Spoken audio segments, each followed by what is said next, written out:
সবাই কেমন আছেন? আশা করি ভালো আছেন। আমিও আপনাদের দোয়ায় ভালো আছি।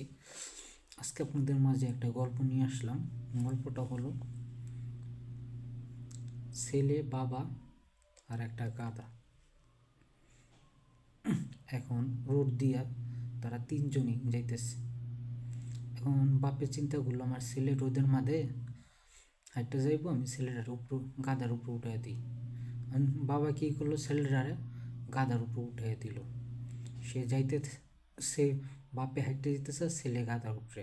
কিছুক্ষণ পরে কিছু মানুষ বললে ওঠে, এ কীরকম ছেলে, বাবা হাঁটতে যেতেছে গাধার উপরে, ছেলেটার আসলে আন্তাজ নাই, ছেলেটার তো আন্তাজ বলতে কিছুই নাই। পরে সেই কথাটা শুনে তার বাবা করলো কি, তারে নামায় দিল। নামায় দিয়া সে নিজে উঠলো। উঠার পরে সে আবার যাইতেছে, এর কিছু আবার যাইতেছে কিছুক্ষণ পর আবার সে অন্য কিছু মানুষ বলে উঠলো যে দেখো কীরকম বাবা। তার ছেলে হাঁটতে যাইতেছে, সে গাধাটার উপরে উঠলো। তার বাবা এই কথাটা শুনে তাৎক্ষণিক আবার আবার তারা তাৎক্ষণিক তার ছেলেরে কী করলো, এই গাধাটার উপর উঠায় ফেলাইলো। আবার কিছুক্ষণ পর যাইতেছে যাওয়াতে আবার কিছুক্ষণ লোক আবার কিছু লোক আবার বললে উঠলো, দেখো কীরকম আন্তাজ, গাধাটা এত বোঝা, তাকে সে কি নিতে পারবে? সে কিন্তু নিতে পারবো না। গাধাটার উপরে দুইজনে উঠলো।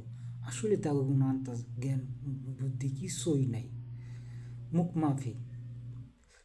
তখন সকম যে এই কথা বললো, তখন সে কি করলো, সে ওই লোক তার বাবা এই কথাটা শুনলো। শোনার পরে সে আবার চিন্তা করলো, আসলে তো কথাটা তো ঠিকই বলছে।